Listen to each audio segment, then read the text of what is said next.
What I've learned is that the most effective people and teams in any domain do something we can all emulate. They go through life deliberately alternating between two zones, the learning zone and the performance zone. The learning zone is when our goal is to improve. Then we do activities designed for improvement, concentrating on what we haven't mastered yet, which means we have to expect to make mistakes, knowing that we will learn from them. That is very different from what we do when we're in our performance zone, which is when our goal is to do something as best as we can, to execute. Then we concentrate on what we have already mastered and we try to minimize mistakes.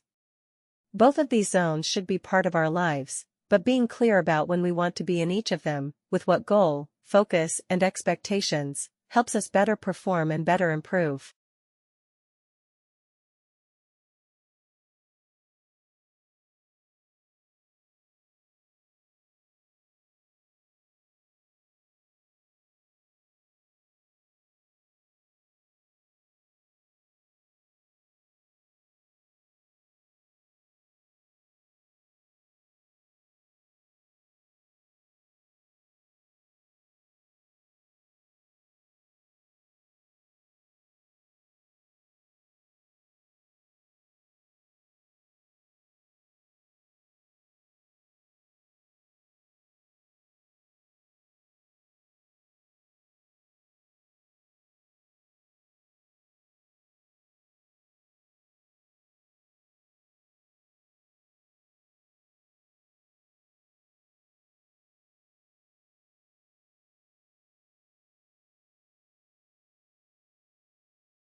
Welsh is a Celtic language spoken in Wales by about 740,000 people, and in the Welsh colony in Patagonia, Argentina by several hundred people. There are also Welsh speakers in England, Scotland, Canada, the USA, Australia, and New Zealand. At the beginning of the 20th century, about half of the population of Wales spoke Welsh as an everyday language. Towards the end of the century, the proportion of Welsh speakers had fallen to about 20%. According to the 2001 census, 582,368 people can speak Welsh.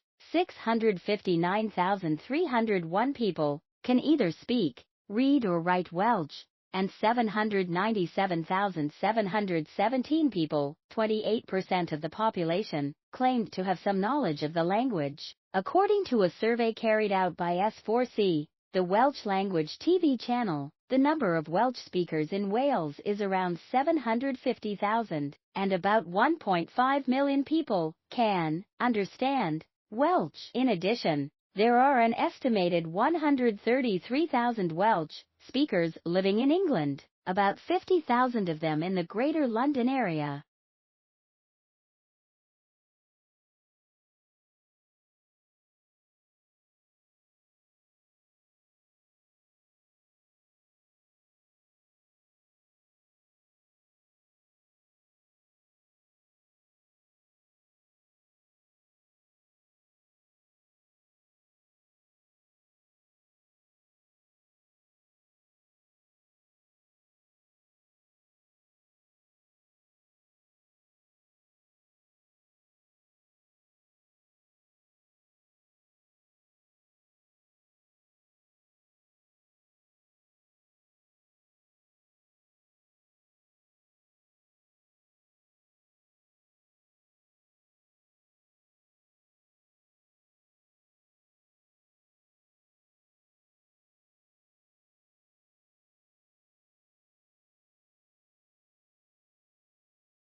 For better or worse, we live in a world profoundly affected by Sigmund Freud.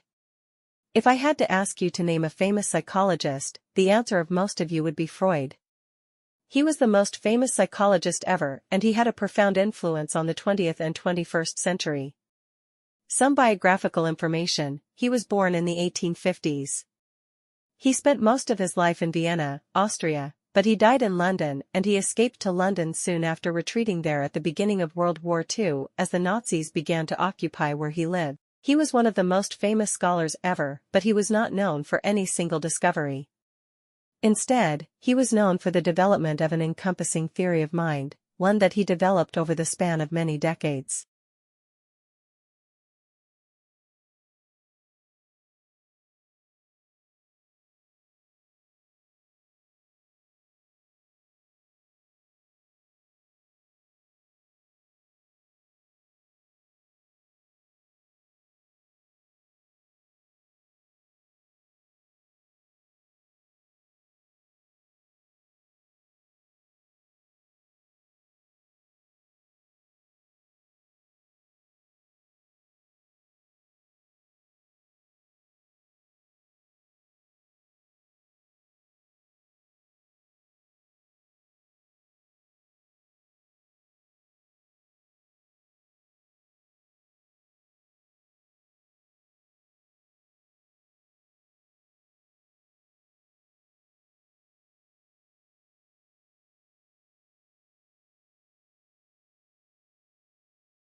Indeed, the library. We've all been to a historic library. We've all enjoyed the smell of a historic library. But what is it? And what does it mean? When at UCL Center for Sustainable Heritage, we've recently been asked to assess the environment at another historical library at St. Paul's Cathedral, the Wren Library, an incredible place. And it has such an intensive smell of old books, and we were also asked for the first time really, I was actually taken aback by the brief, we were asked what you do please preserve the smell, it is so important to our audience. It is so important how people perceive the library. So, that was quite an important message in our research. And indeed the smell is an important way of how we communicate with the environment.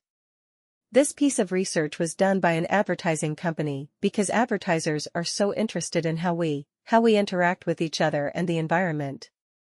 And we see that the majority of people use sight obviously to interact with the environment, but on the second place, we see the smell is also very, very important.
The Skoog is a new university-accessible musical instrument.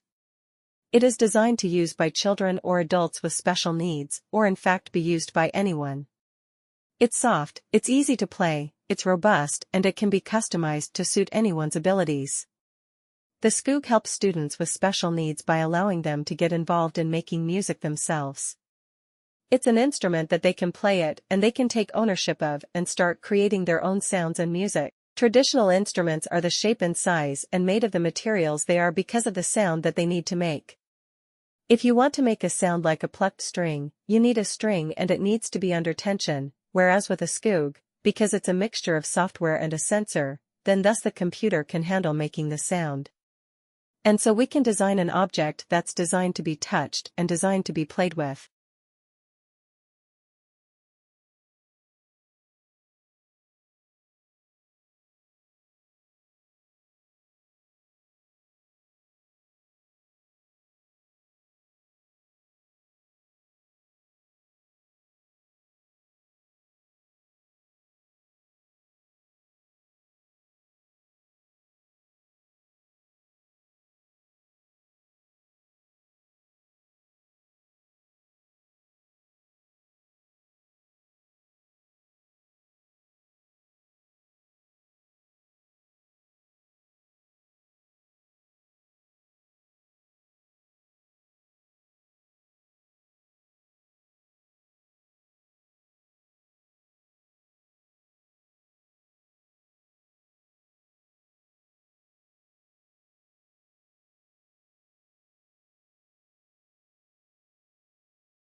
In developing the screen and working with kids in the schools and in the classrooms, it's really helped us make the Chowk something that's usable by the children themselves. They've informed us massively on how it needs to work, and they've given their opinions on colors and designs. And just the feedback they've given to us has been just marvelous. It's just so enriching, and it's really inspiring to actually work with these kids, particularly when you can provide them with an ability to start to playing their own music as opposed to just taking part through listening to other musicians and really learning from. In today's lecture, I'm going to talk about changes in air pollution since the middle of the last century and what has created these changes. So, by the 1950s, air pollution was very visible with frequent thick black fogs known as smogs in many large cities around the world.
The main source of this pollution was from factories, and it caused severe health problems.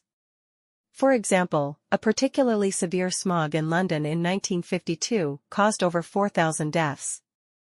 Obviously, something had to be done, and in 1956 a Clean Air Act was introduced in Britain. This addressed the pollution from factories, and the smog soon disappeared. However, as you know, these days air pollution is still a big issue. The main difference between now and the 1950s is that you can't see it, it's invisible. Also, the main source of pollution now is from cars and lorries, and although these don't produce visible signs, this air pollution is still a significant risk to health. And one of the key factors in the rise of this type of pollution is that we have all become much more vehicle dependent.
The Western countries' women are becoming more and more reluctant to give birth to babies. However, the male status in society remains as strong as it ever has in recent years. The birth rates increased during 20th century, but it starts to decrease over these last 2 decades. In the year 2000, as an example, the birth rate remained at around 1%. There are even some negative birth rates in other countries. Birth rates dropped to its lowest point that has never been seen in the society. It also has impacts on male in the society, especially young man, and it might have some connection with unemployment rates as well.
Most Americans take energy for granted.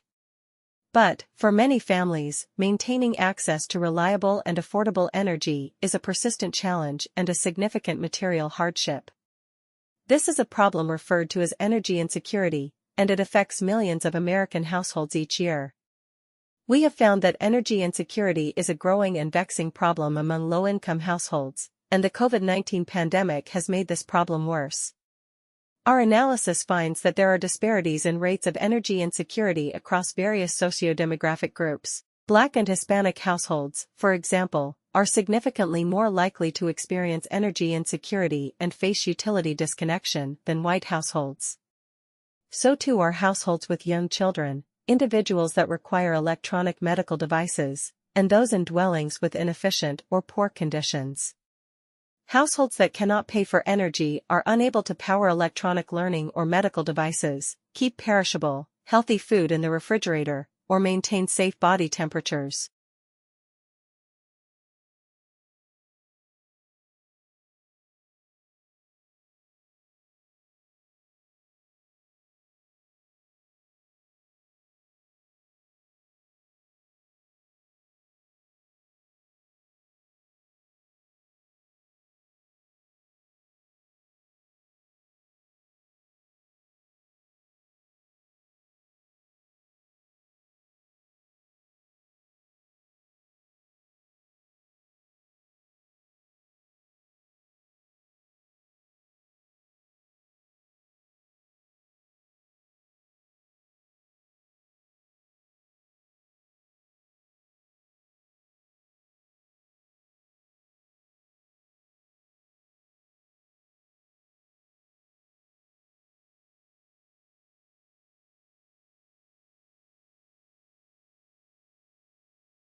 Last week, we talked about how people recognize objects and really how well people recognize objects, given how difficult the problem is, given how objects can be seen in all different sorts of illumination, in different positions, in different angles.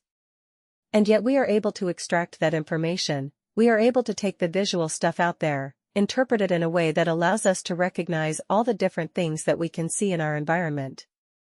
Today we're gonna kind of carry on looking at that, but we're gonna look at what's really a special class of objects. That's the human face. So we're gonna look at how we recognize human faces, and how we do it quite as well as we do. We're really expert at recognizing faces. So again we can think about how do we take that visual information and how do we transform it into a form which allows us to put a name to a face, and to do all the other clever things that we can do with faces. So I'm gonna start off again by just pointing out that it's a hard problem.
Face recognition is a hard problem, and it's a clever thing we do.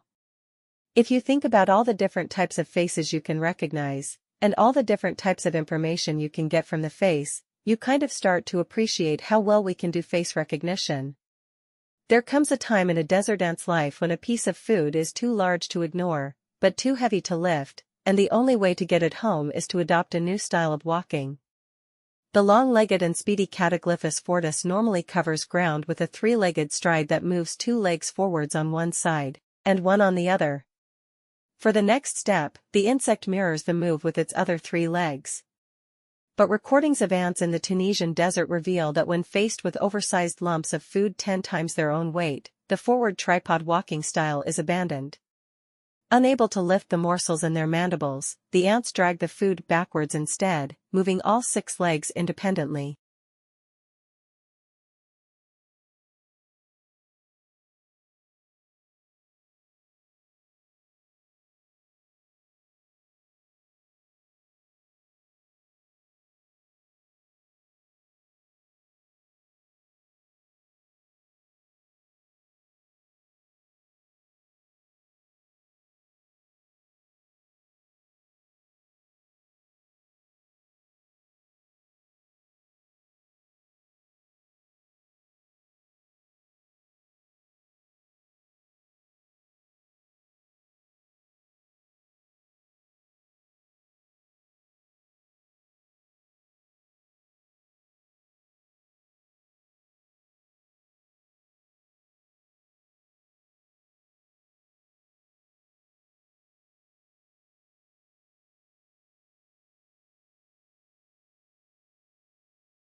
This is the first time we have seen this in any ants, said lead author Sarah Pfeffer at the University of Ulm in Germany. The ants' long legs already help keep their bodies away from the scorching desert floor and enable them to speed around at up to 60 centimeters per second. Think of Usain Bolt, who has very long legs compared to body size. The desert floor is also very hot, so the further away their bodies are from the surface, the better, said co-author Matthias Wittlinger. The ants have also evolved to function at body temperatures of 50 C in a desert where temperatures can soar to 70 C. They're basically just trying to get out of the heat, he added. 30. A picture of Flinders Station and a female speaker speaking fast. Melbourne is a beauty city, but can be better. Industrialization is mentioned, which has changed people's lives. People used to go to only near places, but now people who don't have their own vehicles can go further because public transportation help them travel long distance. It's important to do. Diversity contributes a lot to the market and its culture.